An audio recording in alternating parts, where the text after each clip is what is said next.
Salut a tous, buenas tardes a todos. Cinetrip episodio 39. Un gusto volver a encontrarlo como cada sábado para hablar del cine local e internacional.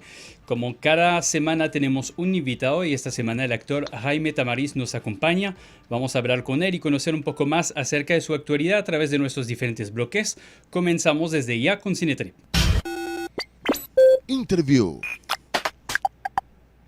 Jaime Tamariz nació en Guayaquil en el año 1972. En el año 92 estudió diseño industrial. En el 97 obtuvo la licenciatura en comunicación social en la Universidad Casa Grande con dos especialidades, marketing y diseño gráfico.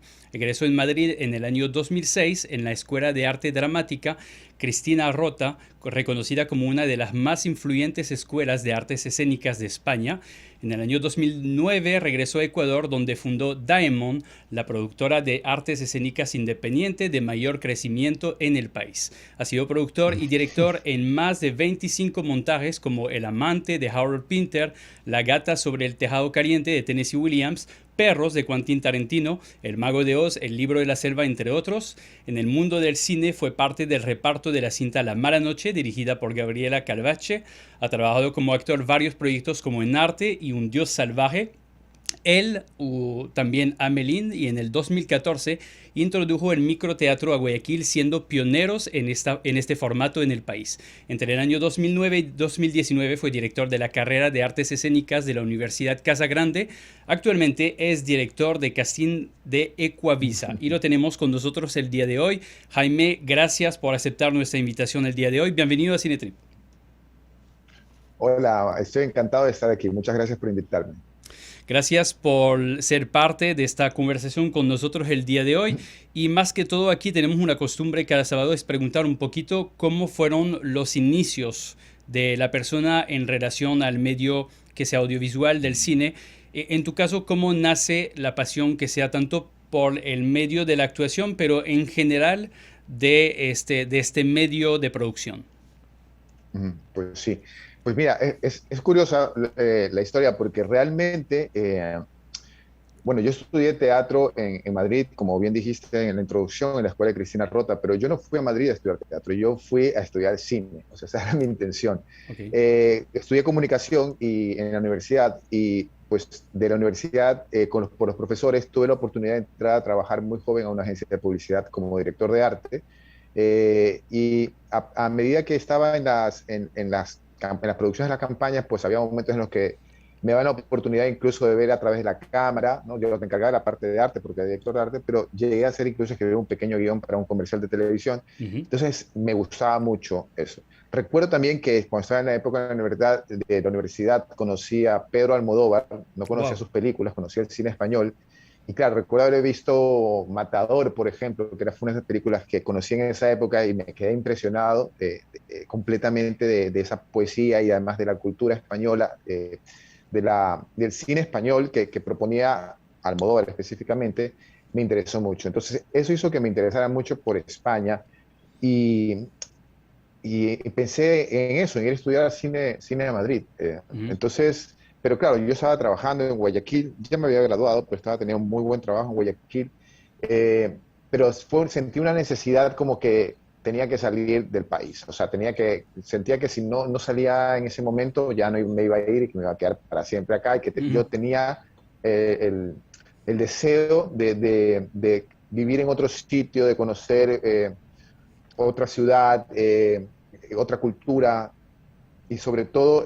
tratar de ver hasta dónde... Tú sabes la potencia de la juventud, ¿no? Cuando uno tiene 20 y pico de años, uno se quiere comer el mundo. Entonces, yo sentía que tenía que buscar en otro sitio. Y como me estaba completamente enamorado de Almodóvar en ese momento, ¿no? De su cine, de su estética, de su poética, yo sentí que ese sitio iba a ser Madrid. Al principio iba a irme a Italia, porque como yo estaba en el diseño, pensé que iba a estudiar diseño en Italia, pero cuando empezamos con una amiga muy querida que se llama Tuti, Tuti Lor, estábamos en esa época, empezamos a ver cine de Almodóvar, entonces alucinábamos con sus películas y ella me decía, no, vámonos a España, vámonos a España. Y yo dije, bueno, bacán, vámonos a España. Al final yo me fui a España y ella no, eso fue a Estados Unidos, pero terminé en España y me fui sin matricularme en ninguna escuela. Me fui, o sea, cogí una maleta, la llené de las cosas y me fui, o sea, lo loco, ¿sí? Un poco viví, el primer mes lo viví en un hotel sin conocer Madrid, tenía un mapa, me levantaba todos los días y decía dónde estoy, o sea, caminaba, fue un poco así, viví un mes en hotel hasta que luego por unos contactos, unos amigos, conseguí compañeros de piso, que son los que bueno, al final te acomodas para poder vivir allá. Entonces, cuando llegué allá, lo primero que hice fue buscar una escuela de cine. Entré a una escuela y me matriculé en un máster en producción audiovisual. Uh-huh. Cuando entré, hay un momento que hay un pitching, ¿no? Yo hice el examen de ingreso, me fue bien, pero cuando tuve la reunión con el director de la carrera, él me dijo que él pensaba que ese no era el máster para mí, porque yo tendría que trabajar en algo que fuera más creativo, por ejemplo, guión o dirección, que él no me veía mucho en producción. Okay. Y sabes qué, creo que realmente en ese momento tenía razón, yo no tenía ningún interés por la parte de la producción, ahora que la conozco mucho mejor me doy cuenta que no tenía ningún interés en la parte de la producción. Entonces, decidí, realmente como ya estaba allá, y dije, bueno, de repente hay otras alternativas que no conozco, entonces decidí darme un tiempo para investigar. En ese tiempo, en que estuve como buscando qué iba a hacer, me aparecieron unas ofertas de trabajo muy buenas en Madrid. Madrid estaba en pleno crecimiento, entraba el euro, digamos que España estaba, bueno, Europa estaba de moda en España, y había una sensación de crecimiento enorme. Entonces, pues, fui directamente a trabajar y me entré como creativo publicitario, me fue muy bien en Madrid trabajando. Entonces como que me focalicé más en el trabajo y me olvidé un poco del estudio, ¿no? Mis padres me decían, oye, que te has ido a estudiar, no a trabajar. Entonces dije, bueno, también es lo que me pone la vida adelante. Uh-huh. Y un verano que estaba en Madrid, hacía mucho calor, todo el mundo se había ido, la ciudad estaba vacía. Y bueno, tú sabes cómo son esas ciudades europeas, Claro. Cuando llega la época de calor, Las todo grandes está vacaciones. cerrado, Ajá. hay un calor horroroso. Y claro, no hay nadie. Entonces, yo estaba como un poco amargado y dije, bueno, vamos a meter un taller de algo. Entonces, yo estaba a punto de cumplir 30 años y sentía que ya me estaba poniendo viejo, ¿no? O sea, decía, chuta, ya voy a cumplir 30 años. Tenía 28 años, ya se me acercaba a los 30, ni siquiera es que ya los iba a cumplir, me acercaba. Y, o sea, pero yo tenía una vida muy sedentaria porque pasaba siempre frente al computador, al ordenador, trabajando. Okay. Entonces dije, quiero hacer como yoga, ¿sabes? Algo con el cuerpo. Y recuerdo clarísimo, en la calle Lavapiés, tomándome unas cañitas en el bar de una amiga, ella me dijo, bueno, mira, aquí cerca hay una escuela de teatro y ahí dan estos talleres de movimiento, de cuerpo. Van a ver, de pronto ahí encuentras Expresión algo. escénica más que todo.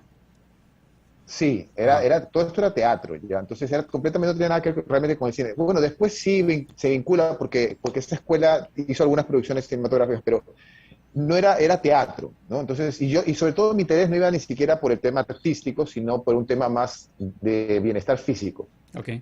Entonces, cuando me matriculé en un curso de 2 semanas de teatro, que era como el pre para entrar a la escuela, yo sin ningún interés, ni pensaba que iba a estudiar eso, ni nada. Y de pronto, porque de alguna forma yo tenía ya una carrera hecha, ¿no? Como creativo publicitario. Entonces, me metí en este taller de 2 semanas que me explotó la cabeza. O sea, Uh-huh. cuando realmente descubrí lo que era la actuación, cuando descubrí este juego que crea el actor en escena, Uh-huh. ¿no? Cuando descubrí el poder del escenario, esta sensación de espacio sacro, Uh-huh. donde lo que se exige es la libertad para poder crear, aluciné. Aluciné sencillamente, me dije, ¿qué es esto? ¿Qué es esta dimensión, ¿no? De creación? Me pareció fascinante. Entonces me matriculé en la escuela, ya Uh-huh. teniendo una carrera, ya te digo, grande, o sea, era creativo en una agencia de publicidad, tenía mucho trabajo. Y me matriculé en esta escuela donde empezaba a ir a clases y a clases, pero tenía clases, yo estaba fascinado, o sea, tenía clases de esgrima, tenía clases de danza afro, tenía clases de danza contemporánea, tenía cosas que yo nunca me había planteado en la vida, de pronto pues eran mi vida. Y además yo era un chico mayor en relación a mis compañeros que todos tenían 18, 19 años y yo tenía 28. Ajá. Entonces, claro, había una diferencia, pero enseguida me acoplé al grupo y esa escuela me enseñó unas cosas increíbles. O sea, realmente es una de las mejores escuelas que hay sin duda y lo es por muchas razones. no solamente por el nivel de exigencia que tiene, entramos 300 alumnos y nos graduamos creo que 28 en promoción. Sí, a la mitad, en el segundo año votan a la mitad de la escuela, o sea, son súper exigentes y ellos te exigen que la escuela sea lo primero para ti. Ok. Entonces, claro, los últimos años, que son con Cristina Rota, esos años pues son de mucho, mucho trabajo y yo tuve que al final incluso dejar mi trabajo en la agencia de publicidad para dedicarme solamente a la escuela y poderme graduar. Y trabajé un poco como freelance para sobrevivir, o sea, volví a tener esta vida de estudiante de estar juntando monedas para comprar un bocata de tortilla y tener que comer, ¿sí? Porque Claro. ya mi vida había llegado a ese punto donde solamente me pasaba metido dentro de la escuela todo el día ensayando. Pero fue un proceso increíble de crecimiento espectacular y de aprendizaje, sobre todo, muy importante, porque ya te digo, no solamente aprendí lo que es el arte, no solamente aprendí cuál es el trabajo y dónde está realmente el aporte que hace un actor a una pieza artística, sino que además aprendí una metodología de trabajo, una forma de trabajar, ¿no? Que implica una ética, que implica un método que a mí me ha resultado maravillosamente y que me ha servido para muchísimas cosas en la vida. Entonces yo estoy súper agradecido con la escuela, todo lo que los profesores me enseñaron, la metodología de trabajo, los sistemas de evaluación, herramientas tan valiosas como, por ejemplo, la autocrítica, ¿no? ¿Cómo utilizas esta herramienta de la autocrítica? Pragmáticamente, ¿no? ¿Cómo la aplicas al trabajo? Entonces, todo esto fueron años de formación que han sido, sin duda, parte de todo lo que he podido hacer acá en Guayaquil. Bueno, pues estudié allí y de repente era actor. O sea, toda la gente me decía, ¿pero qué haces tú actuando? Y sí, yo actuaba, porque además la escuela tiene un teatro donde tú haces prácticas y hay un espectáculo que se llama La Catarsis del Tomatazo. Entonces, en este espectáculo haces las prácticas, salimos todos los estudiantes y claro, salías Y es y hay una justamente lo parte del que, espectáculo. es justamente lo que te iba a hacer como transición, Jaime, porque relacionado a tus inicios y al descubrimiento que hiciste en el arte escénica, ¿cómo definirías tú el trabajo de actor? Que muchas veces los actores que vienen en el programa me dicen un poco lo mismo. No es un trabajo, es más como una oportunidad o algo que tiene que ver con un placer de actuar y obviamente se vuelve algo profesional, una actividad profesional. Y justamente la conexión entre tu trabajo de actor, cómo lo podías definir, pero también relacionado a lo que creaste, el microteatro que conocemos en Europa como el cafeteatro, en Francia es muy tradicional también. ¿Cómo nació este proyecto del cafeteatro relacionado también a lo que consideras ser tu oficio en este caso? Sí. Bueno, pues mira, la primera pregunta es sobre lo que yo considero que es la actuación. Para mí, la actuación siempre va a ser una investigación que hacemos dentro del misterio humano, ¿sí? Yo pienso que la actuación, como yo como actor, y para mí, yo lo que me propongo siempre es una investigación, es indagar en la naturaleza humana, en la condición humana. Yo creo que ahí es donde salen las cosas valiosas, interesantes de la actuación. No se trata solamente de representar, que está muy bien la representación, porque es arcaico en el ser humano, viene del rito, el origen del teatro está más relacionado con el rito, ¿no? Pero la función del actor, digamos, del actor contemporáneo, el actor moderno, no es solamente representar, pienso que va más allá, que tiene que ver con indagar en la naturaleza humana, indagar en la condición humana, ¿no? ¿Por qué somos como somos? Es la gran pregunta que la ciencia tal vez no pueda responder todavía, porque tampoco le toca, sino para eso está el arte justamente, ¿no? Y el ser y no ser, Para la pregunta conocernos. filosófica. Sí, mira, yo estoy de acuerdo con el presidente de Críticos de Teatro de Europa, era un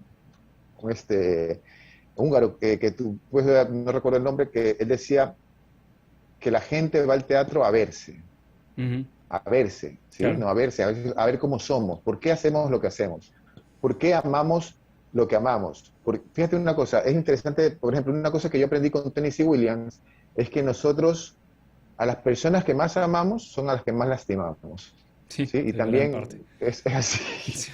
es así. Y entonces, pero ¿por qué pasa eso? O sea, eso me parece maravilloso. Entonces, y eso lo puedes entender a través de una obra de Tennessee Williams. Entonces, yo pienso que esa es la tarea así yo veo mi profesión, ¿no? Y por eso me parece tan fascinante y engancha tanto. Y es verdad que produce un placer. Cuando el actor está realmente conectado en su trabajo, pienso yo que cuando el actor ha sido capaz de crear esta dimensión paralela, es una realidad paralela que se genere con la cual el público puede conectarse. Cuando el actor es capaz de crear esta dimensión, este espacio-tiempo en el cual sucede algo, eso genera una sensación de placer. Y eso está científicamente comprobado. Eso no es una cosa que yo me la estoy inventando, sino que realmente el cerebro, ya, cuando tiene una percepción de otra realidad, ya, porque la realidad, el cerebro sabe que estamos en un teatro y que esos señores que están ahí son unos actores y que yo pago entrar para ver ese show. Pero cuando mi cerebro percibe lo otro como una realidad paralela y que ahí está pasando algo al mismo tiempo que lo que está pasando en mi realidad, en este juego creado, esta dimensión creada, es otra realidad que se presenta como paralela, es algo de lo que, por ejemplo, Julie Taymor, que es la directora del Rey León, llama The Double Event, el doble evento, ¿ya?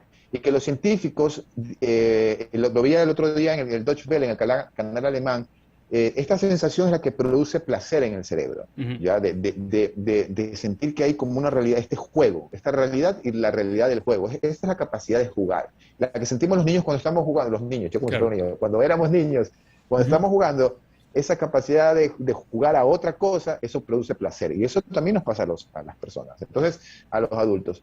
Entonces yo creo que va por ahí el trabajo y que por eso se genera ese placer, pero también creo que hay ese deber y ese compromiso de indagar en la naturaleza humana.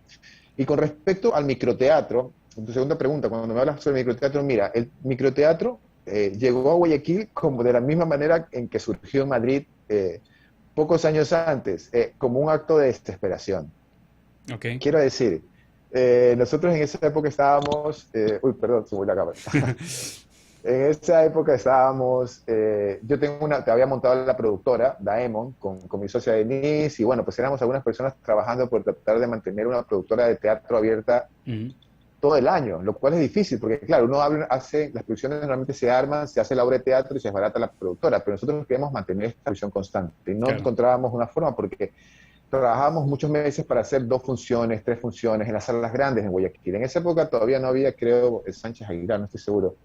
Pero en todo caso, sí era difícil conseguir una sala grande, o sea, ya conseguir una sala grande es difícil. ¿Ya? Entonces, aparte de una frustración, creo yo, porque, o sea, el tema es con alguien que ama su trabajo y solo puede presentar 2, 3 obras al año, de pronto es como un poco frustrante, porque siente como una limitación en poder ser parte de esa escena todos los días, imagino.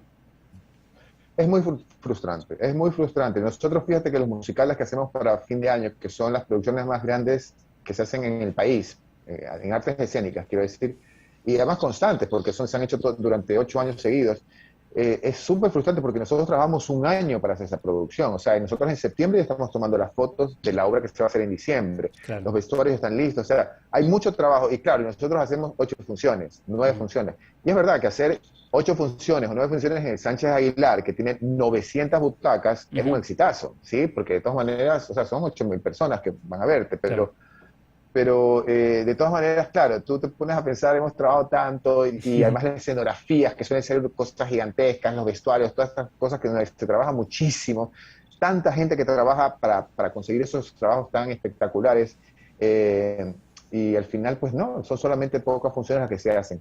Y entonces justamente por esa razón, bueno, no porque en esa época todavía no estábamos haciendo ese tipo de producciones, pero igual, habíamos hecho, por ejemplo, La gata sobre el tejado caliente, que igual son como 18 actores, y también hemos hecho Alguien voló sobre el nido del cucú, que también eran como 18 actores, o sea, todas eran producciones grandes, y nos dimos cuenta que, claro, esto no podemos mantener una productora abierta. Entonces apareció la idea del microteatro. En principio estuvimos buscando una casa donde hacerlo, pero realmente nos dimos cuenta que nos salía muy caro por el alquiler, y dijimos, ¿sabes qué? Hagámoslo aquí en la oficina. Y como nuestra productora era nueva y era un sitio mono, porque teníamos, pues, todas las paredes estaban llenas con los bocetos, los vestuarios, habían maquetas de escenario, el sitio era muy bonito, y dijimos, bueno, hagámoslo aquí en la oficina. Entonces, a las 5 se cierran todas las computadoras, se guardan las computadoras, se cierran las carpetas, y ponemos foquitos de Navidad, y se convertía en la sala en el lobby del teatro. Uy, se fue esto, perdón.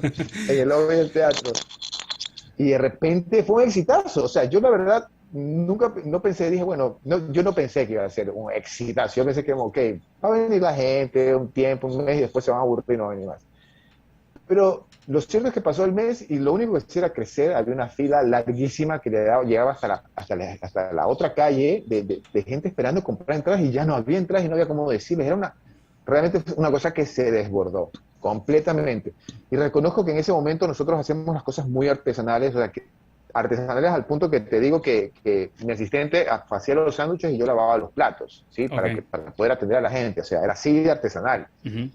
Cuando se acababan las cervezas, yo tenía que hacer corrientes de cervezas. Pero lo cierto es que se creó este espacio que comenzó muy bien porque eran trabajos todos tenían algo interesante en cuanto a la propuesta, la investigación. Mm. Y fue un boom, ¿no? Y de pronto, pues tuvimos esta maquinaria andando. Microteatro las personas que han trabajado en microteatro sabrán que es una maquinaria que requiere un constante atención, constante mantenimiento, porque, claro, el precio es tan bajo que tú haces por volumen, empiezas a Ujú. ganar un poco, a trabajar un poco por volumen, porque el precio de entrada es muy bajo, las obras son cortitas, pero tienes que hacerlas varias veces. Claro. Y entonces nos metimos en eso, estuvimos trabajando ahí mucho tiempo, luego nos cambiamos de local porque nos llamaron del municipio y nos ofrecieron para trabajar en el Malecón del Salado, Ujú. donde lo abrimos mucho más grande, ahora con un restaurante, ya todo se había crecido y, y se convirtió en un sitio sin duda muy importante en la ciudad y un referente para el país en cuanto a teatro, a producción. Sobre todo yo lo que reconozco es que dinamizó en la ciudad, en Guayaquil, dinamizó un sector que estaba bastante estancado, Ujú. ¿ya? De pronto todos los actores tenían trabajo. O sea, yo cuando empecé a trabajar aquí en Guayaquil al principio, tú le decías a un actor y casi todos, no, sí, todos estaban libres y todos hacían esto como por hobby. Ujú. Pero de pronto el microteatro creó un espacio, ya no solamente por el microteatro mío, sino por los demás, Pop-Up, Vilaró, se empezaron a abrir el microteatro por toda la ciudad y de Claro. pronto éramos la ciudad de Latinoamérica con más salas de microteatro, o sea, era una Claro. cosa, una locura, ¿ya?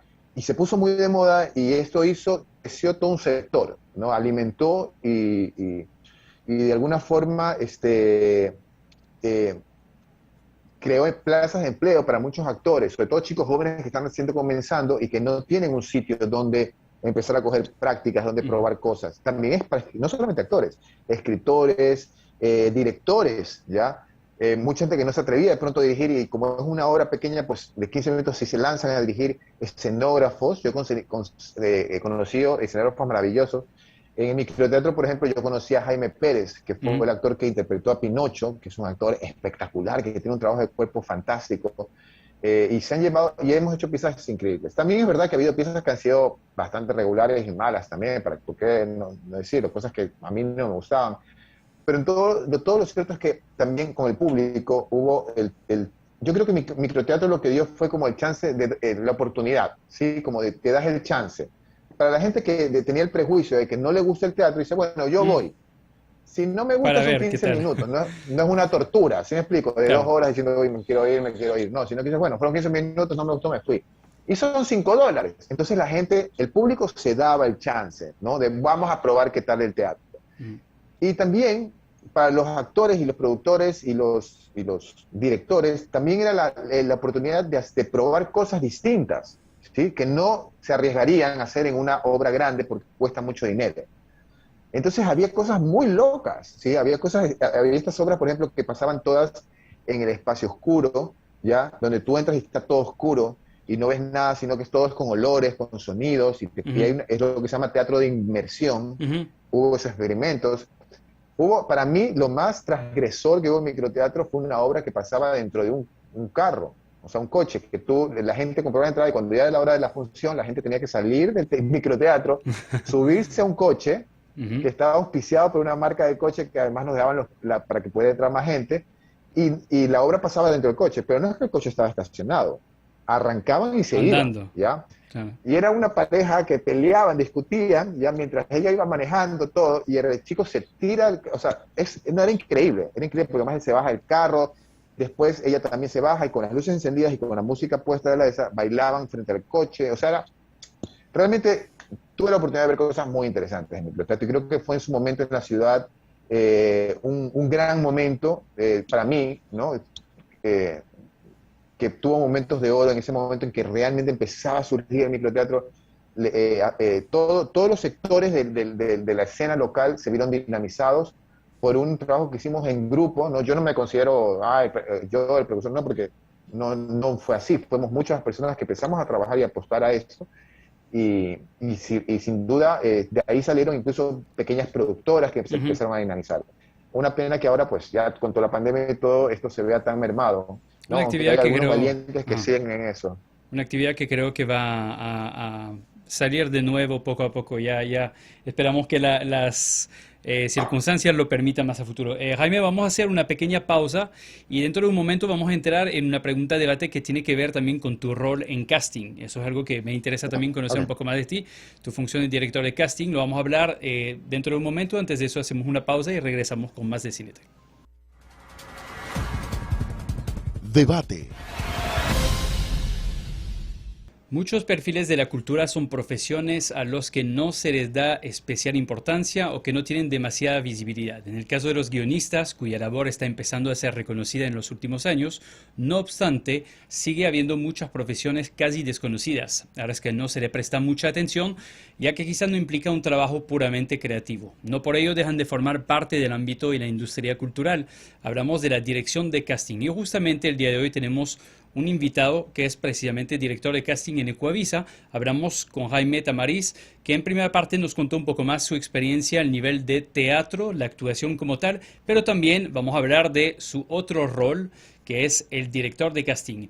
En papel, el director de casting es la persona encargada de seleccionar aquellos perfiles actorales que más se ajustan a un papel dentro de una ficción. En este caso puede ser una película, una serie, un videoclip, una campaña publicitaria, etcétera, etcétera. Jaime, me gustaría saber un poco más cuál es la función del director de casting, pero más en profundidad, en el sentido de, aparte de lo que acabo de mencionar, quizás algunos no reconoce tanto la profesión de la perspectiva exterior, pero dentro del medio la gente sabe que el director de casting tiene un trabajo fuerte y una gran responsabilidad. Incluso cuál sería la influencia del director de casting hacia el director de la producción. Cuéntanos un poco más de este rol y qué es lo que representa para ti tu definición quizás del director de casting. Bueno, en mi caso específico, porque no funciona de la misma manera en el cine que en la televisión, en mi caso específico, mi trabajo pues implica, cuando tenemos una producción en Ecuavisa, implica elaborar lo que yo llamo la matriz de casting, ¿no? Que es un documento donde por cada personaje que requiere la producción, yo tengo que hacer una cantidad de propuestas específicas. Pueden ser, por ejemplo, 5 a 8 propuestas por personaje. Este documento es un documento al que tiene el acceso el comité de casting. O sea, cuando son, por ejemplo, los protagonistas de una serie, que normalmente se pueden manejar entre 20, por decirte, 15, 20 personajes principales, esos personajes principales se escogen en un comité, no los escojo yo solo, gracias a Dios, porque si no sería una responsabilidad muy grande. Dolor de cabeza. Un dolor de cabeza muy grande y una presión muy grande. No, eso se escoge en un comité donde participa, por supuesto, el director de contenido de la serie que se va a hacer. Entra gente también de marketing, entra gente de programación. Son de distintas áreas, realmente las que participan son más o menos unas 8 o 9 personas que hay en el comité y con ellos que revisan los videos que yo preparo y ellos los van revisando las alternativas. Muchas veces pues se escogen de esos, por ejemplo, 8 que ellas se escogen 4, de esos 4 luego se hacen callbacks, que se llaman callbacks, que es cuando llamas al actor para que regrese y vuelva a hacer otra prueba más, se vuelve a hacer otra prueba más. Ahí ya se empiezan a juntar parejas, por ejemplo, ¿no? Parejas una audición que tengan colectiva. relación en la historia. Exacto. Y les empezamos a probar a ver qué tal química tienen. Porque, claro, tú el actor, los primeros castings siempre son el actor solo. El primer documento que llega del casting, que es una cosa que es nueva y que se puso de moda, y bueno, ya no se puso de moda, ahora es necesaria completamente, es lo que se llama el self-tape, ¿no? Que es cuando el actor con el teléfono, como estoy haciendo yo ahora, pues se lo pone y se graba. Y se graba haciendo el casting y lo envía. Y ese es el primer documento que yo tengo y que yo publico. Luego de eso ya están los castings que se hacen en estudio. Eso ya son un poco más acercándose al personaje, ya dirigidos. Y y pueden ser con otro actor, ¿no? Para probar, como te digo, pues la química, ¿no? Que puede ser, por ejemplo, una pareja de novios o de repente una madre y un hijo, ¿no? Para ver cómo funcionan esa pareja juntos. Eso es muy importante. Ujú. La química entre los La diferentes química actores. entre los actores, claro, la química que va a haber entre los actores para que luego eso se refleje en la pantalla. Eh, este, como te digo, el proceso de casting, esa es la parte al principio. Luego viene otro segundo proceso de casting donde ya empiezan a seleccionar, se empiezan a seleccionar todos los extras, ¿no? Todo lo que son extras y figurantes. Ujú, Los extras son los actores que no son que aparecen poco, o puede ser que aparezcan que tengan una línea, dos líneas, o que tienen que hacer una acción específica, ujú. ¿ok? Entonces, esos actores, pues sí vienen de un proceso donde eso no pasa por comité. Eso sí los escojo, a veces los escojo yo, normalmente los escoge un director de la serie. Normalmente es un director de la serie que es el director asistente, que trabaja con el departamento de casting, y junto con el departamento de casting, pues hay dos personas que están consiguiendo los nombres, y entre ellos van seleccionando, ¿no? Por ejemplo, vendedor uno, policía 2. Ok. ¿Sí? Entonces, esas personas que no tienen nombre y tal, se lo van sacando. Son muchísimos. Es un área que realmente para mí, yo también soy un poco bastante nuevo en el área del casting, porque yo, como te digo, mi carrera ha sido como director de teatro, Ujú, y yo creo que me han puesto un poco aquí justamente porque por el microteatro pues conozco a casi todos los actores de la ciudad. claro. Entonces, creo que ese es el vínculo, y sí, me ha funcionado en muchos aspectos, pero es un trabajo en el cual uno está tratando pues de armar, cuando armas un elenco, pues armar un equilibrio, ¿no? Es una forma de componer, ¿no? Cuando tienes actores, Ujú. tratas de ir componiendo un elenco que sea armónico, que tenga una coherencia con la historia, que evidentemente pues tiene que tener el visto bueno tanto de los productores generales como Claro. del director de contenido. Y algo que en parte tú eres la persona un poco temida, porque el actor que viene a hacer el Porque, casting se enfrenta directamente al duro, el que toma las decisiones en sí, parte. Hay sí. como que esa relación, pero justamente quería saber un poco desde la perspectiva de actor tuya, genera como una empatía hacia el que viene a pasar el casting, Claro. o hay justamente más exigencia debido a tu propio rol de actor. No, exigencias jamás. No, al contrario, no, yo entiendo perfectamente cómo funciona un actor, sí, entiendo, o Entiende el sea, yo he estrés estado también que ahí. pasa uno. Claro, además yo soy profesor, sí, o sea, Claro. tengo una larga carrera como docente, entonces tengo las herramientas como para poder ayudar, darle a la persona lo que necesita en ese momento. Eh, es más, o sea, yo me paro, me doy cuenta y me doy cuenta que ya está bloqueado y por qué está bloqueado y de qué manera. Entonces, Claro. siempre mi idea pues es esa, ¿no? Tratar de ayudar. Cuando viene una persona, sobre todo los que no tienen experiencia haciendo casting, porque los que ya tienen experiencia haciendo casting, pues ya es fácil hacerlo, ¿no? Mm, Normalmente ya no necesitan una asesoría. Pero cuando tenemos a alguien nuevo, que además es importante las caras nuevas, a mí me ujú. los exigen, mis jefes me piden siempre caras nuevas, y a veces es difícil conseguir caras nuevas. La gente dice, no, que no nos dan oportunidades. No es que damos oportunidades, estamos buscando todo el tiempo caras nuevas. Lo que pasa es que a veces pues no tienen el nivel o no llegan a donde estamos buscando nosotros que lleguen. Quizás le falta la Entonces, preparación más que todo. sí, falta Ujú. de preparación todavía. Quiero decir, ahora, bueno, el medio actual es completamente distinto de que hace 10 años. Quiero decir, ahora tenemos muchas promociones que se han graduado ya de actores en la universidad. Creo la Casa Grande, por ejemplo, ya graduó algunas promociones como actores. Está la Universidad de las Artes, está el Estudio Pulsing. Claro. O sea, hay núcleos de formación actoral importantes en la ciudad, que son todavía muy jovencitos, ¿no? Hay muchos actores jóvenes que están comenzando. Ujú. Pero luego actores mayores, por ejemplo, es mucho más difícil de conseguir. Son los de siempre.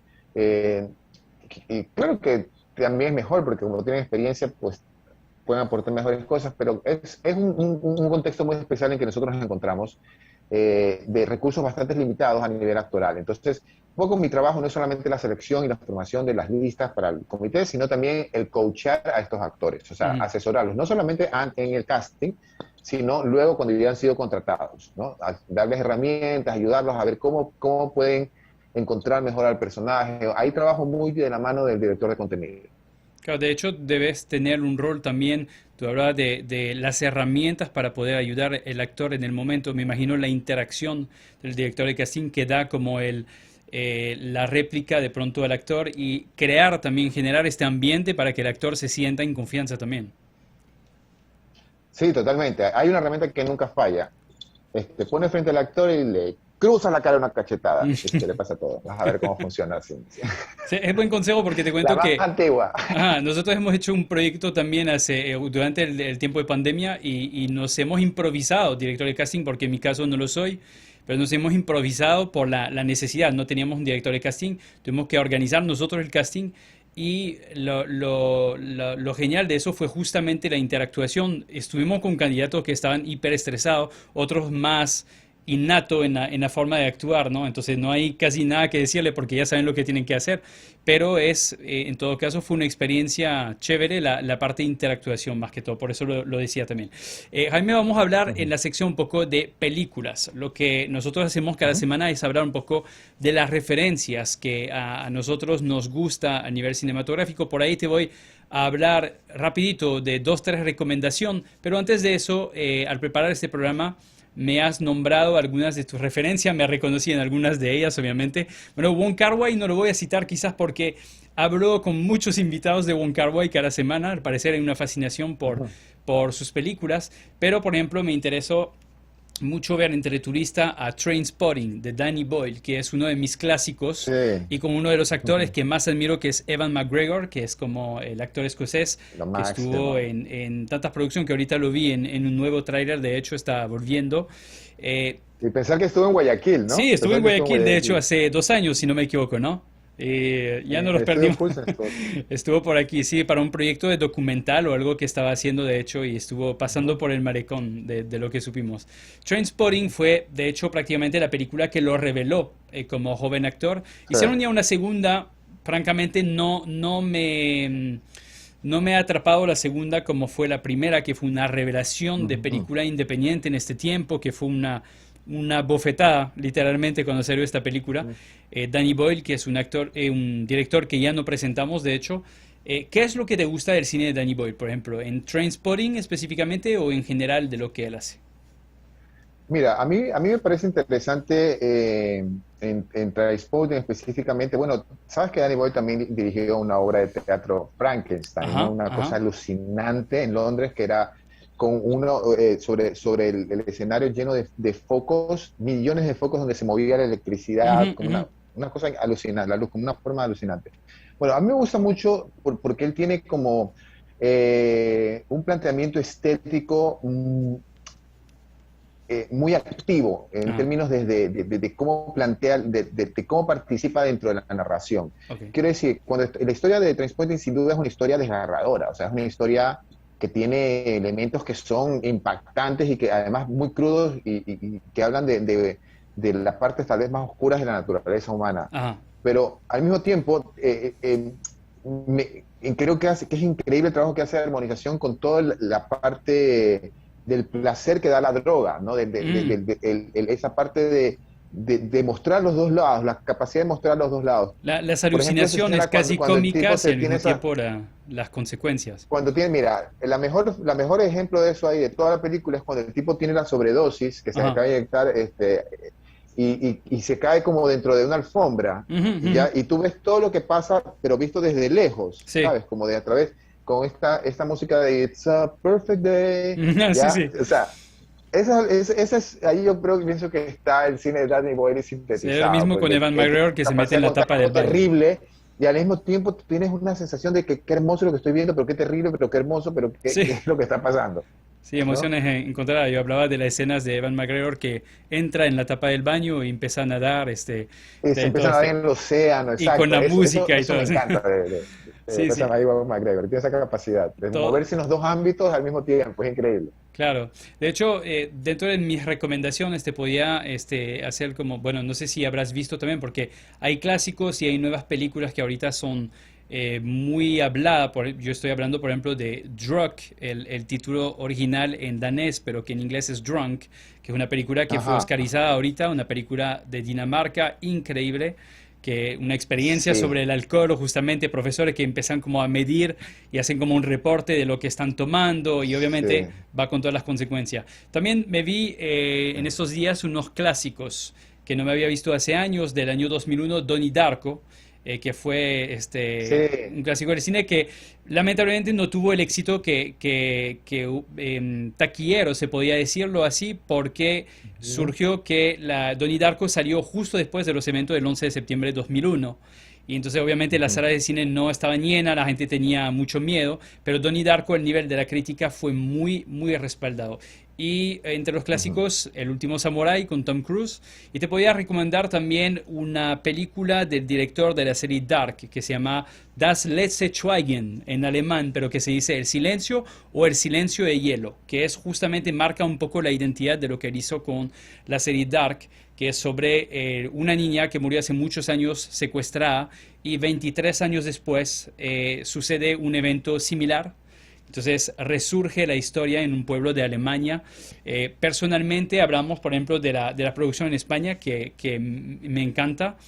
Yo últimamente me intereso mucho a las producciones del este de Europa.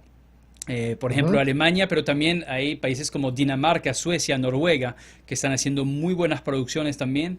Y te podría recomendar también que veas esas películas. Otras de las referencias tuyas que me llamó la atención fue Rompiendo las olas de Lars von No, y Trier, Lars que es von también un director Trier, muy qué nombrado en este programa. bestia. ¿Cuál es la Qué atracción que tú tienes hacia el cine de Lars von Trier, por ejemplo? Mira, para mí Las Montier es como un tsunami. Ujú. ¿Sí? Yo recuerdo que cuando yo vi Dancing in the Dark, Oh, yo no me pude levantar de la butaca. O sea, se acabó sí. esa película y me quedé así y yo no podía levantarme. O sea, es impresionante. A mí me encanta que Las Montier dice que sus películas son difíciles de ver y que cuando o Sí. sea, que la gente que quiera ver una película tiene que decir, ok, me voy a sentar a ver una película de Las von Trier y lo voy a hacer. O sea, realmente es un desafío. No son películas cómodas, no son Ujú. películas para entretener. Claro. ¿No? El que piense que se va a ir a entretener para ir a ver una película de Lars von Trier se equivoca, porque Lars von Trier no busca entretener. Lars von Trier busca remover, Ujú. te plantea una lucha, un quest que va a requerir mucho esfuerzo para terminar, porque Ujú. habrá momentos que uno dice, no, porque estoy viendo esto, ¿por qué me estoy involucrando? ¿Por qué me está llevando, estoy yendo a estos sitios? Pero tiene sin duda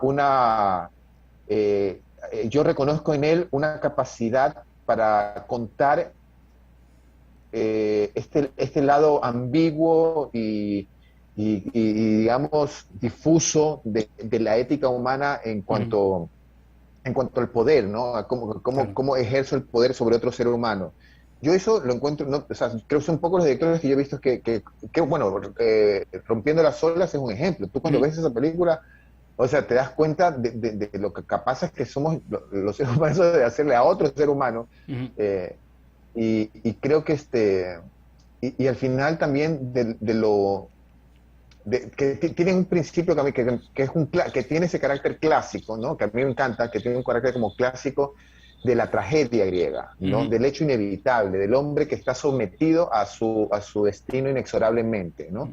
A pesar de que haga lo que haga, o sea, Medea mata a sus hijos Edipo que no puede escapar de su destino y se termina arrancando los ojos cuando se entera que ha matado a su padre y se Ujú. casa con su madre. O sea, esa parte de las von Trier las películas de von Trier tienen ese elemento, ¿no? Como del que no puedes escapar, este universo en el cual te ves inmerso y que aunque luchas no vas a poder escapar. Entonces, a mí me fascina. Dogville, por ejemplo, es una Ujú. película que me impactó mucho, porque además como él trabaja mucho en esa película con el espacio escénico, ¿no? Ujú. Porque todo el espacio está... Y es increíble que mientras están violando a una chica en el espacio al lado, como la casa está dibujada en el suelo, las personas al lado siguen haciendo sus labores como si nada pasara. Entonces, Ajá. yo creo que él es brillante, creo que debe ser una persona insoportable, o sea, no creo que Sí. podría ser su De amigo hecho, es nunca, porque muy, creo que es... muy controversial en sus entrevistas y todo. Se dice que es un personaje que quizás Yeah, pone en pantalla sus propias fantasías, ¿no? Entonces hay como que, y cuando vemos el contenido hay mucha perversidad también dentro del contenido. perverso, Entonces es ya, perverso. Yo tengo si terror. asumimos que Yo el si fuera personaje es actor, así, tendría terror de trabajar con él. sí, sí, sí, yo pienso que ha de ser muy especial trabajar con él también, sí. De hecho, alguien dijo por ahí Si ves los 15 primeros minutos de una película de Lars von Trier, entonces sobrevivirás. Es como una forma de Sí, decir, si entras, pero sí, pero también es cierto, es verdad, o sea, y además, pero sí es verdad que tú no terminas una película y no terminas indiferente, ¿sí? O claro. sea, son películas que te aplastan, o sea, Los Idiotas, por ejemplo, es una locura esa película, de esta chica, de este grupo que se hace pasar por enfermos mentales para Mm. vivir o sea, no, es una cosa impresionante. Yo admiro su trabajo, bueno, no sé si decir admiro, sí, admiro su trabajo, le tengo un poco de miedo también, pero sin duda pienso que es brillante. Admiro a distancia, sería como la mejor Sí, forma. Vamos a hacer sí. una última parte, Jaime, en este programa que tenemos como tradición también, que es el Home Cine del invitado, es pregunta-respuesta rápida sobre gustos en general de lo que tienes. Comenzamos con el Home Cine. Sí. Home Cine del invitado. Jaime, pregunta-respuesta rapidita. ¿Cuál es tu director favorito? Si tuvieras que nombrar uno. No, uno, así al azar, no sé, Lucrecia Martel, me encanta. Ok. ¿Cuál es tu actor favorito? ¿O actriz? Danny DeLuise, Ok. ¿Cuál es tu género favorito? el drama. El drama, sí, se nota un poco en lo que nos has contado. ¿Superproducción o ¿Verdad? películas independientes? Independientes, Ok, claro. claro, la atracción va por ahí, más por el drama también. ¿Cuál es la película actual que recomendarías? La película actual que recomendaría. Bueno, vi un documental de Chabela Vargas que me encantó. Ok, Lo recomendaría. Sí, más como eso, hay película muchas cosas. documental. También el Agente Topo, una película chilena que estuvo nominada al Oscar y que además estoy haciendo una maestría en producción de cine, que eso te Ok, había contado. Estoy haciendo una maestría en producción de cine y la directora del máster es la productora de esa película. ok. Está increíble, se las recomiendo. Fuera de micro me vas a enviar esas referencias, me interesan. Sí, buenísima, te va a encantar. ¿Cuál es la película que recomendarías? La película, perdón, clásica que recomendarías. La película clásica que recomendaría. Eh, no sé. Hay muchas. De tanto. Clásicas. Es que cuando dice clásico, ya pienso en las viejísimas. Yo de repente pienso en el Mago de Oz. Sí me cacha, no sé Yo por qué ahorita, se me ocurre el Mago de ahorita, por Oz. ejemplo, la que te referí fue Donnie Darko, que es 2001, pero para mí ya entró en los Claro, clásicos, y ya tiene que 20 clásico, años. claro, es que tú dices de 2000, sí, pues que ya Puede ser de imagínate. No, 80, es que sí, 90. es que para mí una gran película que recomendaría es Las Horas. Las Horas se me Ok, fascina esa película. Creo que es una pieza maravillosa de arte. Entonces la recomendaría. Y sí, para mí eso es un clásico, no sé. ok. Lo pensaría así, como adaptación de una novela, yo, Las Horas. ¿Cuál es la última película que te viste? La última película que me vi, que no me dormí. No, mentira. Es que ahora me las pongo en la noche y me quedo dormido sí, a ver, no sé, la última que me vi que me haya gustado, no se me viene ninguna a la cabeza. Qué fuerte. Y esto que estaba viendo películas, pero es que ninguna me ha convencido. Ok. De estas que estuvo nominada al Oscar, ay, no es Nomadland, ¿cómo se llama la? Ay, No me he visto estoy perdido, no todas. me acuerdo ahora. Drunk fue una de estas que incluso ganó un Oscar también, creo que mejor película extranjera, Es si que no me esa no equivoco. la he visto y ¿dónde está esa? ¿Tú lo sabes dónde está? Me tienes que pasar el dato porque Sí, no la he sí, visto, no sé te dónde puedo verla. pasar un link incluso relacionado a la película. Sí, está ¿Sí? en algunas Ah, plataformas, sí. Ajá. Y ah, ahorita ya pues fantástico, prácticamente sale en bacán. plataforma casi Pero seguida de... recomendaría, sí, pero bueno, de las últimas que me he visto es esa, La Gente Topo te la recomendaría porque es una de las últimas que me había visto. ¿No? Está en Netflix, ¿eh? O Ok. sea, que después de Netflix, Para vale. terminar, te voy a poner un audio. Es un audio Ajá. de una película. Deberías encontrarlo con facilidad y a ver si reconoce el soundtrack de esta A ver. película.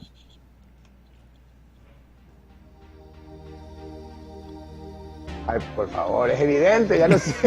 O sea, ese disco, no te puedo explicar cuántas veces yo me he ido a la playa con ese disco a todo volumen. O sea, por Obviamente. favor.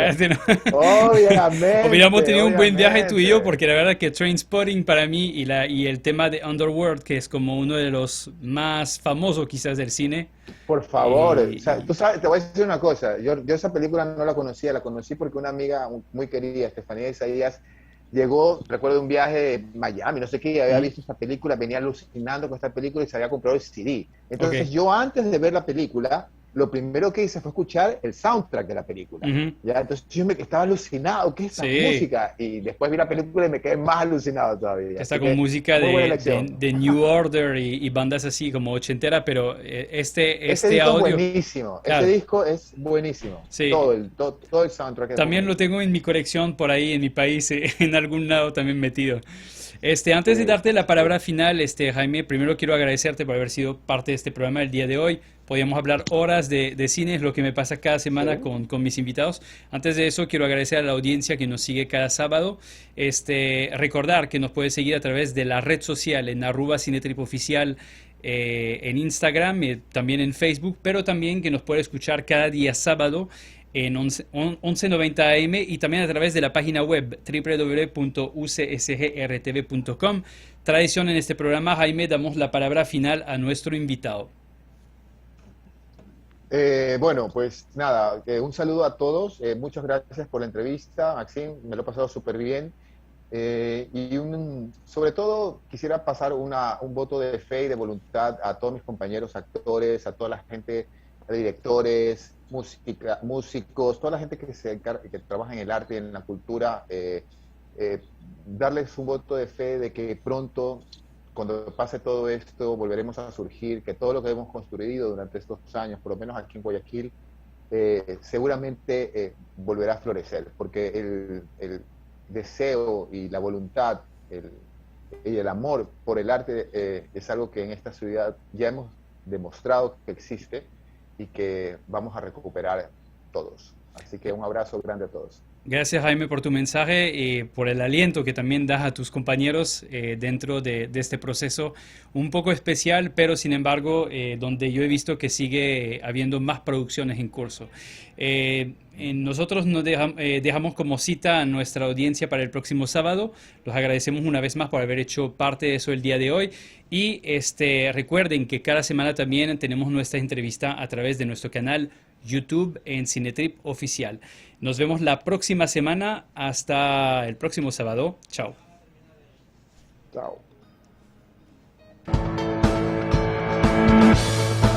UCSG Radio presentó Cinetrip,